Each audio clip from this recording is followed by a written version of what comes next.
All right. Happy Monday, everybody. Welcome to Survive to Thrive. Mondays, Wednesdays, and Fridays, our script and role play day.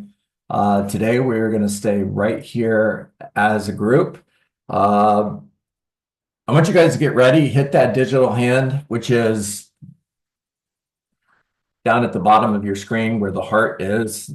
Where I think it says react, hit that button. You'll see something to raise your hand. So I'm going to give you the scenario. I want you guys to jump in here and take it. And I'm going to be working from the Rainmaker Playbook. So I'm going to start with something I hope is super easy. You're talking to a for sale by owner, and the question is, can you tell me what a great buyer looks like? Now, this is whenever you're talking to a for sale by owner and you start to hear frustration because they're not getting the showings that they thought they were going to get. They haven't gotten any offers yet. And you know the play in the Rainmaker playbook is, can you tell me what a great buyer looks like? All right, who wants it?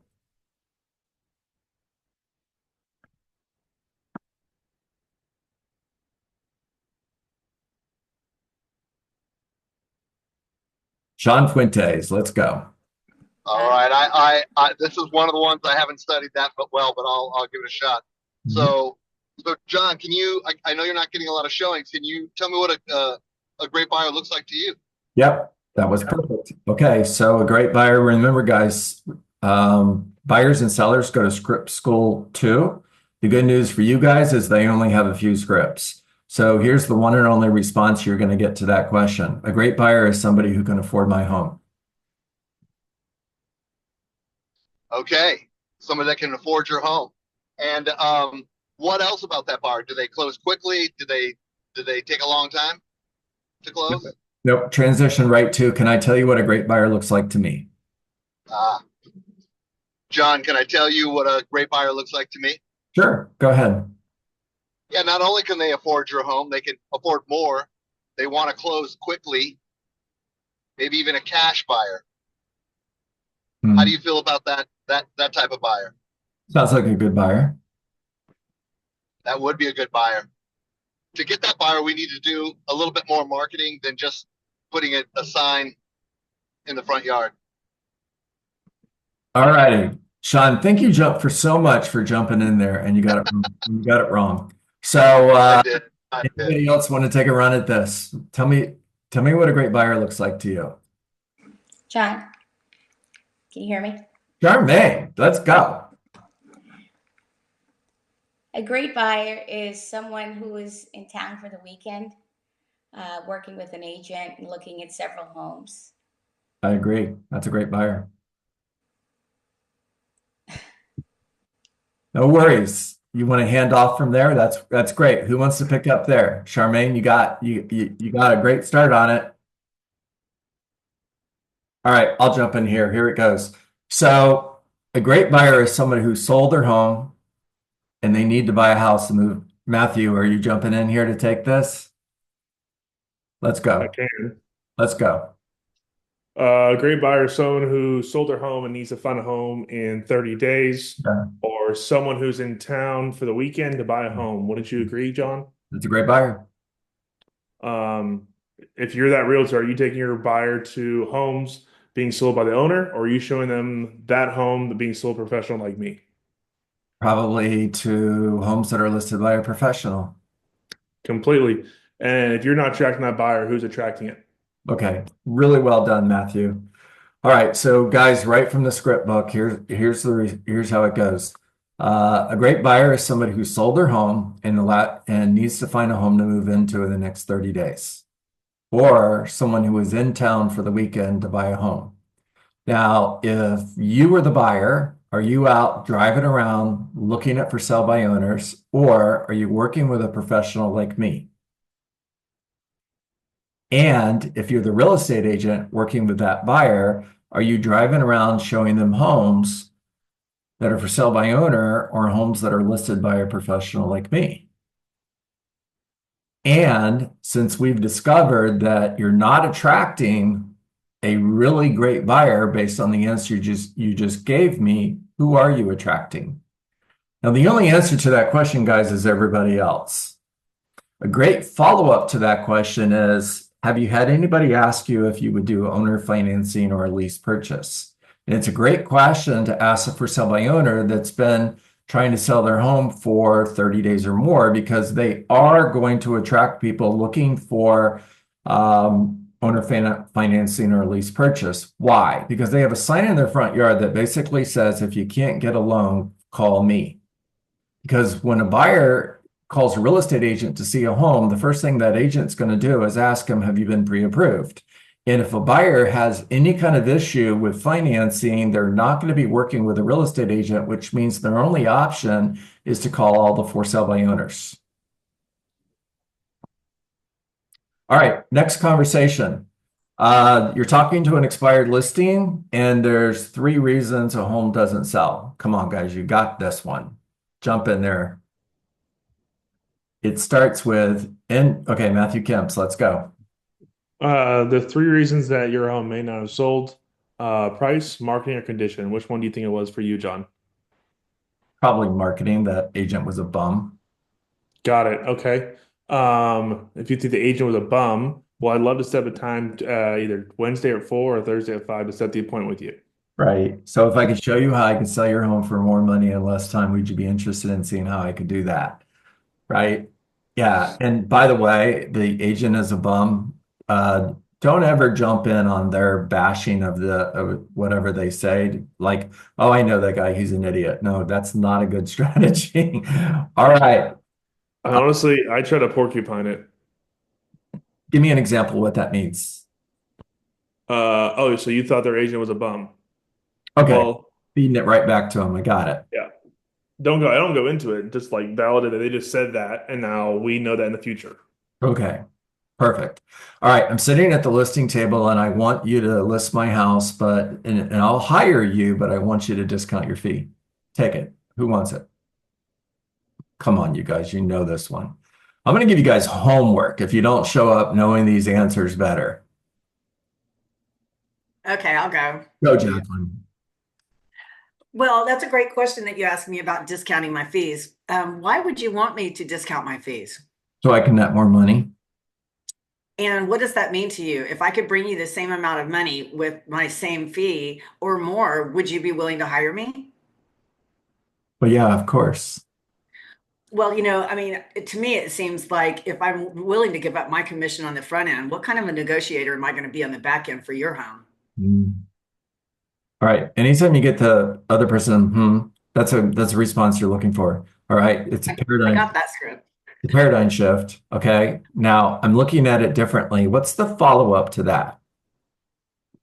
Matthew Kemps, go. On a scale of 1 to 10, how ready you ready to list your home today? Oh, you're a 9. Okay, so we're at a 9. Is that what I hear? Yep. And then for us to get to a 10, what would it take? Lower your fee. So I'm hearing that if I lowered my fee, be ready to sign today? Yes, that's exactly how you do it. Okay, sorry. That seller at the kitchen table is not going to do that. Yeah, but then what? Okay. Oh, If go for it, Matt. Yes, Okay. lower your fee. I'll hire you today. so my fee is 100% negotiable, but this time it's currently not. The way that we go about it is if we receive an offer on your property, I'm more than happy to amend Can I have you commission stop? amount.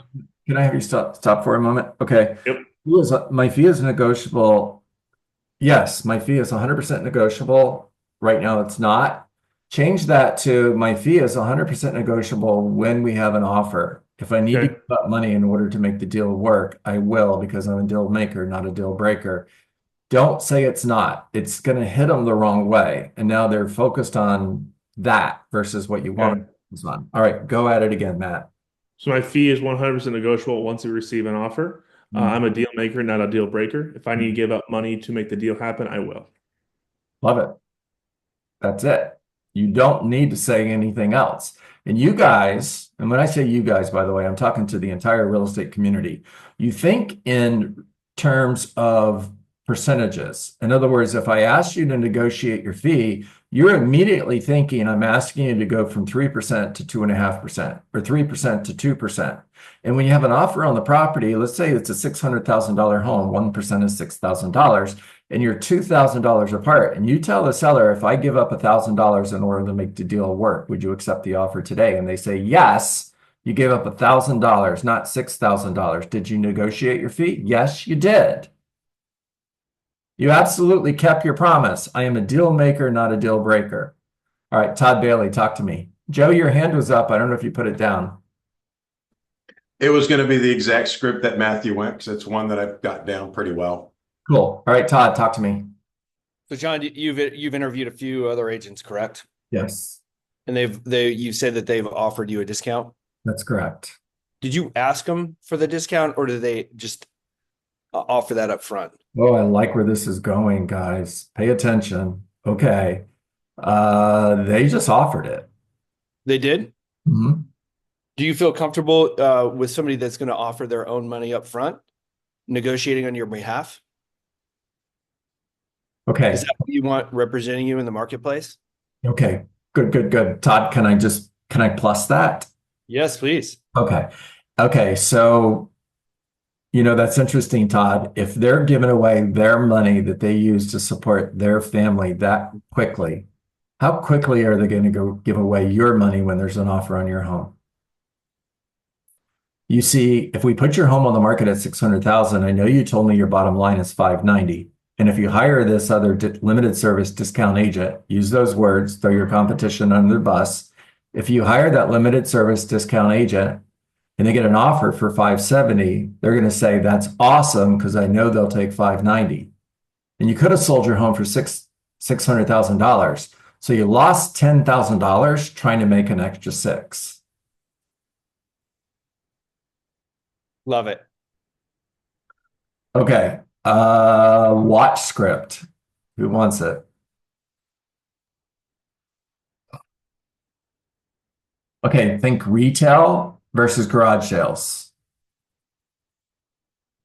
What is it? A watch script, John? I don't understand. I don't know what that is. In the book, it's called a watch script. If you're playing football, you're supposed to know the plays. And if I sent you out to the field with run a ZXY40 cross T, and you look at the coach and go, I don't know what that play is.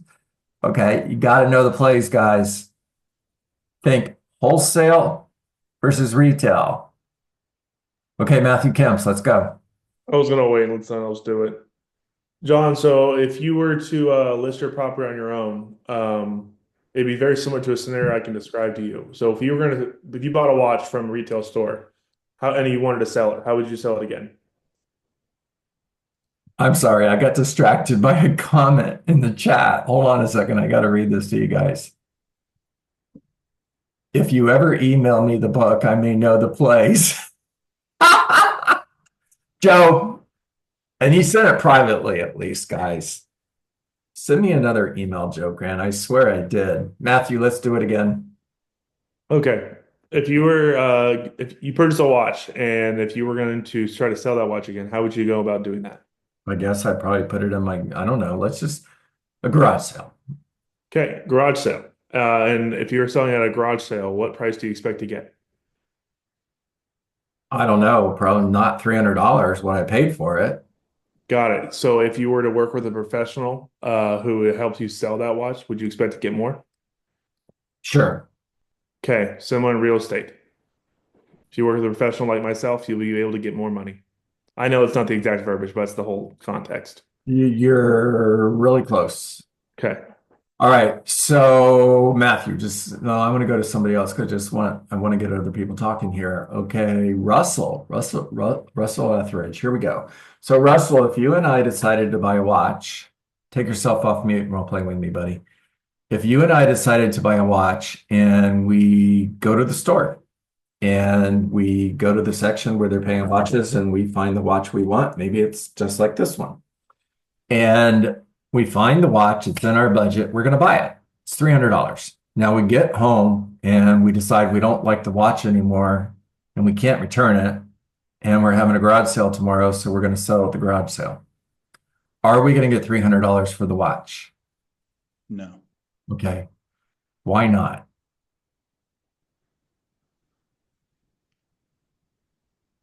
It's a tough question, right? So when we went to, and by the way, this is exactly. I'm thinking more like a car. Your car leaves the lot, it loses 40% value. That's where my brain is. Yeah, I totally get it, and think a little bit less. Okay, so just be real. I'm very simplistic, guys. Okay, simplicity is the ultimate form of sophistication, everybody. All right. So, Russell, when we went to the store, we bought the watch and it was being sold by a professional. Correct. Went to the store expecting to pay retail. And the store is attracting buyers who expect to pay retail. Now, what type of buyers do garage sales attract? People looking for a deal. Yeah. And at the store, it was being sold by a professional. In the garage sale, it's being sold by who? The homeowner or the watch owner. Whoever's hosting the garage sale. Again, The simple. unprofessional. The owner. The answer you're looking for, and you can't tell them, hey, by the way, you got the answer wrong. But what you're looking for is you're looking for the owner. And then all you have to do is be quiet and let it hit. Okay. You're dropping a bomb and you're walking away. When you have a garage sale, you are attracting people who are looking for deals. When you're selling your home by owner, you are attracting people who are looking for deals. All right, Jack Foreman, talk to me. I was gonna do the watch one because that was one that I think I do know. Okay, let's hear it. Well, I kind of know it. Uh, But you just did it. All right. That's fine. That's fine. All right, guys. I've got 9:28. Believe it or not. Gee whiz, this goes fast. Jump in here and tell me what your questions are. Other than Joe telling me to send him the script book again. I did want to know when you are going to have Matthew on to do that role play or information about what happens after he talks to the agent. Tomorrow. Tomorrow? Yeah, thank you for reminding me because I forgot to tell him the Thank you. That was mine too. Yeah, Matt's got the floor tomorrow. By the way, I am going to start spotlighting more of you on Tuesdays and Thursdays. I don't know how many icon agents we have in this group, but it's a lot. And there's a lot of you here that have tremendous value to add. So I'm going to start adding you guys to our Tuesdays and Thursdays. Okay. All right, questions, comments, ahas. Let's go. Hey, John, quick comment. Yeah. When we're talking with the for sale by owners, what about using verbiage like, hey, John, I know you've been on the market a while. From my perspective as a realtor, you're in the hidden market. What are you willing to hire an agent like myself now to get full exposure on your property? I love it. You try it and tell us how it's working out. Okay, who's next? Michael Wiseman. I can give you Tom, I give you a very quick script for that in like 30 seconds, but I use the auction script. I say, let's say you and I had you could be a Rolex watch, or it could be I like to say a painting like a Picasso. And you and I knew it was authentic. We throw it up in front of your house on Wednesday in a busy street that you live. Will be sold by Sunday for best offer. Are you going to sell the painting? They'll sell the painting. Now, if we take that same painting, give it to Christie's auction house, let them promote it for a couple of weeks and get it in front of other people, where's it going to sell for more, Tom? All right. It's the same painting. More people that show up to the auction, the higher the price. What I do is get people to come to the auction. Love it. Right now, you're on Zillow. You're on one platform. Not everybody's seeing it. Good job, Michael. Thank you. Charmaine, talk to us. John, I know we're out of time, but can you tell me real quick when you call the expired agents, the agents with the expired listings, what you say to them? Yeah, make sure you're here tomorrow because Matthew Kemp Okay. is absolutely crushing that. It's going to be focused. Yes. It's going to be speaking to that. But Charmaine, I'm calling you in reference to your listing at 123 Main Street. I see that it came off the market. If you are not going to relist that home, I would gladly pay you a referral fee of 25%. Okay. for connecting me with the seller. Got it. Thank you. Mhm. Now we're going to go deep into that tomorrow. So make sure you guys are here. Hey, Matthew Kemps, how many listings have you got in the last 3 months from calling listing agents for expired listings? On market 7 right now, but 14 total. 14 total. 14 in 3 months. Make sure you guys are here tomorrow. All right. Here's my question for you. What if this changed the way real estate agents go after expired listings? Right. Is it possible? Yes, it is. All right. Make it a great day, everybody. Thank you. All right. See you later. Go get them. Bye. See y'all tomorrow. Good day, everyone. Thank you.